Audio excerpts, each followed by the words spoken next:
Welcome to Wildlife at Tampa's Lowry Park Zoo. I'm Dr. Larry Killmar, Vice President of Animal Science and Conservation. And I'm with Kayla today in front of the tapir exhibit. Let's talk about one of our newest arrivals. This is Timothy. He is our tapir calf. He was born January 30th.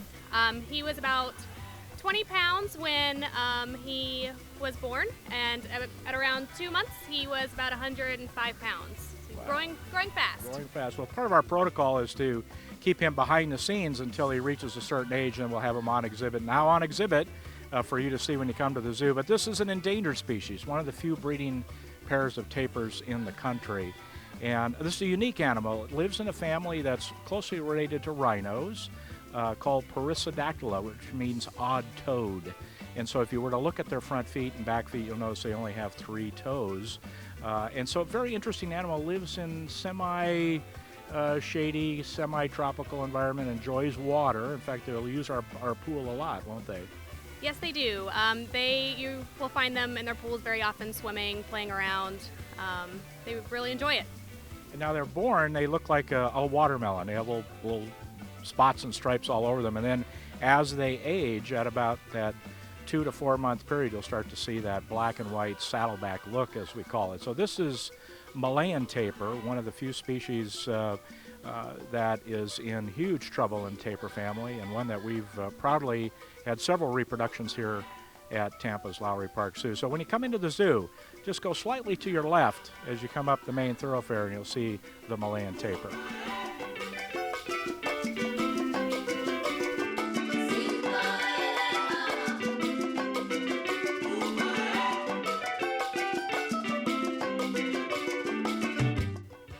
With Dr. Ray Ball, our senior veterinarian. And Ray, we're going to talk about Mowgli, the clouded leopard that was born a few months back, about 12, 13 weeks ago now, probably 14 weeks ago maybe. Yeah, March 7th, so a little over 3 months. Well, our first clouded leopard birth here, we're very excited about it. But part of the policy, part of the protocols is that we would actually pull that animal at 7 to 10 days just before his eyes open up, so we can hand raise it. They make much better animals than as adults in the captive environment. But Dr. Ball's been involved with hand raising this little guy, and I bet you that's just been a lot of fun and some challenges. So what are some of the interesting stories about raising a kitten like that? Mowgli's been quite an interesting handful. He's a bit different than the other felids that I've had the experience and the privilege to raise. These guys are a little frenzied fur balls. Everything they do is very, very intense, including feeding and claws and teeth and things like that. For the first month or so, I'd have to say he was actually fairly passive unless he was feeding. We described him as a damp dish rag. And then all of a sudden the lights came on and he turned into a leopard. Wow. Very toothy, leaping claws, things like that. He has been a lot of fun. He has a lot of personality. He's much more exuberant than the last cat that we raised, and that was the Florida panther. Right. Huge contrast between those cats, worlds apart. Well, that's interesting. It'd be interesting to know why those differences occur. But speaking of canines, they have the largest canines in comparison to their body size. Is that correct, or some analogy like that? There is. If you measure the size of the canines in proportion to the size of the skull, their teeth are actually larger than a saber-toothed tiger. So, and they erupted pretty early. I remember seeing them. They were starting to come out pretty quick. Very early. By a week or so, he had little nubbins coming in, and then certainly by the time he was weaned, he had a full complement of teeth. This species is endangered. There's less than 100 of them in managed populations in North America right now, and it's a species that's certainly important for us to be working with because of all the issues with the wild population. I get their name from their coats. When they're fully matured, the spotting looks like clouds, and so hence the name clouded leopard. They occur in Asia, throughout Asia, but again coming under extreme pressure from overhunting and loss of habitat. We take these challenges on because it's important for us to take care of a species like this to make sure that it survives worldwide. So, Ray, right now, what's his diet consist of at this point? He's fully weaned. He's on the commercial feline diet that we use. And just actually yesterday, he ate his first chicken. Wow. So during this growth process, we've got to get him used to sounds and sights and different different things. So when he grows up, he's he's habituated to all that. So for a short time, we have him exhibited for about a half hour or so off the Florida boardwalk in a temporary exhibit as he's going through this growth phase. This animal isn't going to be visible to you at the zoo. It's interesting. It's a virtual animal, and our website has had more than 25 million hits so far to look at this little guy. So again, check the website to find Mowgli next time you're surfing the web.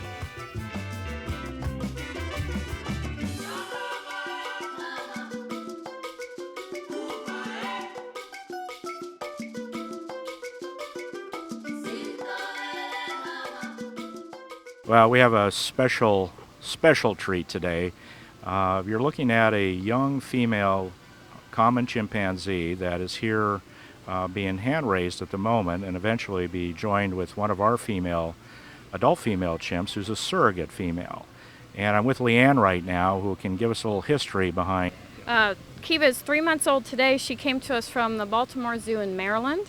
Her mom up there was unable to take care of her, so they reached out to the Chimp SSP, which is a species survival plan, and they knew that we had a surrogate mom here named Abby that's been a surrogate 2 other times. So with Kiva being 3 weeks old, she was flown down to Lowry Park Zoo on a private plane, and we've been working with her ever since. Her plan right now is she's just turning 3 months, so you can see she's just now trying to get her feet and starting to crawl and push herself up.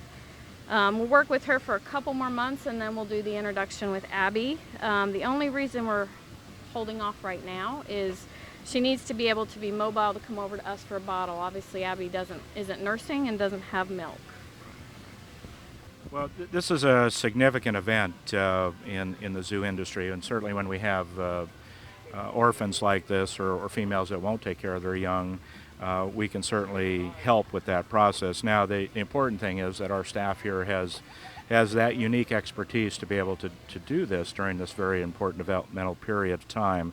And Leanne is one of our leading experts in this process. So it takes a lot of patience. A lot of time has to be spent with this animal to habituate him not only to the troop, but make sure that all the developmental processes are going on as they should. So this is 24/7, isn't it? It is. At 3 months old, she is starting to go about, she said, still at 2 to 3 hours all through the night feeding. She's teething right now. She just cut 2 teeth last night, so it is a fussy period. She does a lot of eating, sleeping, pooping, with little bouts in between of activity where we work with her a lot to strengthen her muscles and make sure she's ready for the chimps. The chimps are all very interested in her, especially the females, and Abby in particularly. They spend a lot of time watching her. She does get to touch them through the mesh, but it's always through protected barriers right now until she's a little bit older. And so how much did she weigh when she was born? She was just about 3 pounds, and now she's about 6 pounds, so she's pretty much doubled since she's gotten here. And it's a slow process with chimps. They do get their motor skills closer than humans. She's gonna play with your microphone. You bet. That's good fun. That's fun. But you can see everything right now is with her. She's got her eyes, so everything is new, and she's starting to reach out and really kind of explore her environment. So developmentally, she's meeting her marks. It takes a little bit before they get their motor skills.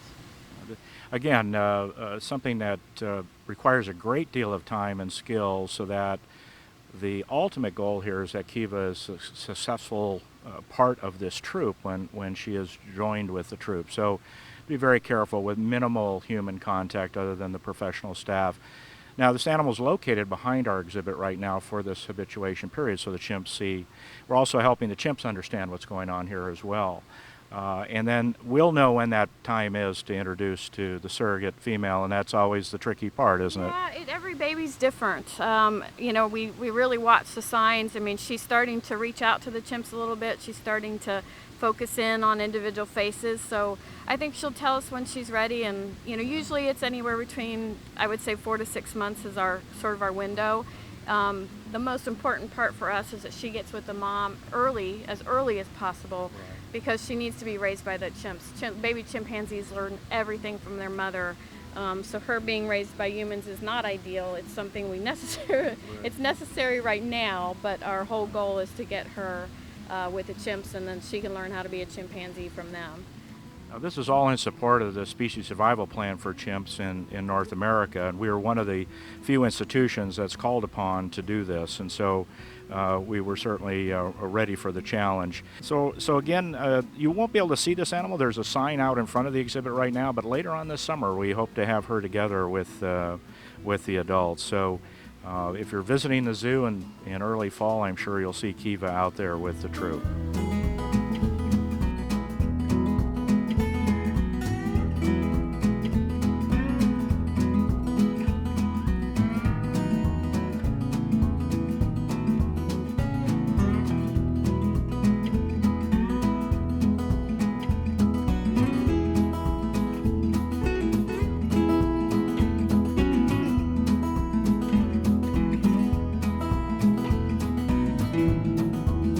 Here with Christy, and you just saw our White Rhino calf. When was she born? She was born May 21st, which is a Thursday, so she's about 3 weeks old. Wow, it's just fantastic. Now, what's important about this species is recently been moved to the endangered species list due to poaching in Africa, which is now at the moment verified to be white or black rhino every 9 hours. So these populations are in peril. Everything we can do in captivity now will help hopefully forestall that. But this calf is important to us because this also comes from a female that's wild caught and her first offspring. So were you here on the birth morning? I was not, unfortunately, here on the birth morning, but I came in a few hours afterwards. She was already up and kind of moving around, and it was really, really cool to see. Yeah, they're pretty incredible. Born at probably about 80 to 90 pounds at birth. The mother has a gestation period of about 15 months and has to produce about 400 ounces of milk a day to keep that calf happy for the next 6 months. So any interesting things as the calf is getting exposure out to the exhibit? Have you seen anything that's cute or interesting? Yeah, she actually just learned how to wallow a few days ago. So she's following Mom out into the puddles and thrashing around uncontrollably, and people have really enjoyed seeing that. She's also running laps like crazy around here. And Aleke was not really used to running, so it's fun to watch Mom try to keep up with Baby. That's definitely exercise for her, which is good. And the calf's name is? Her name is Ahadi, and that is Swahili for promise, which means that we promise to help rhino conservation, and also, secondly, that there is hope and promise for rhino future. Right. The animal behind us right now is the sire of that calf. And this is all part of the species survival program for rhinos, and we move animals around to keep genetic variability as pure as it can be. And again, as Christy said, what's important here is that we're helping save a species that's in big trouble right now. 20 years ago, that wasn't an issue with rhinos, but it certainly is today, and we have to do everything we can. Now again, the animal is being poached for that horn. That horn is no different than your fingernail. It's made of the same material. It's not attached to the skull, it's attached to the skin.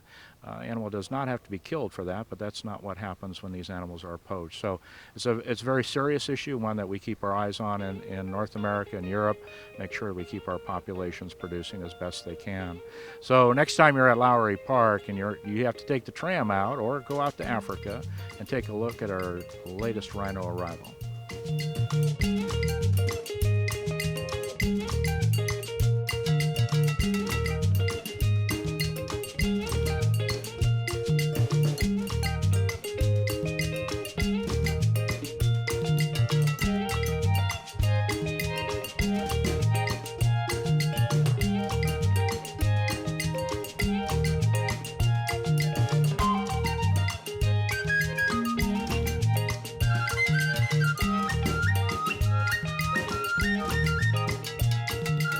Well, several weeks ago, we had an interesting event. We had 7 skunk kits born, and I don't know, is this the first time we've had skunk kits born at the zoo?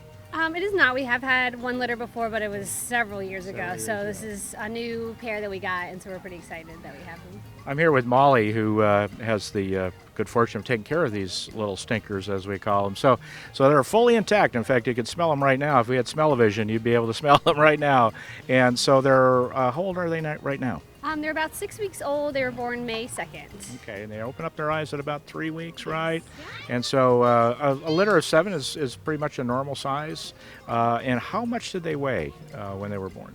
They were about 40 grams, and in 6 weeks, we just weighed them this morning, and they're around 350 grams, so they're much larger. Much larger and much more active, of course. And these animals are going to be on exhibit here at the zoo indefinitely. We don't have any plans. It's going to be pretty cute to see 7 little skunk kits walking around behind mother, and they come out fully striped and fully prepared to spray you. So when you're down on the Florida boardwalk, you'll probably smell them before you'll see them. Come and enjoy our new skunks.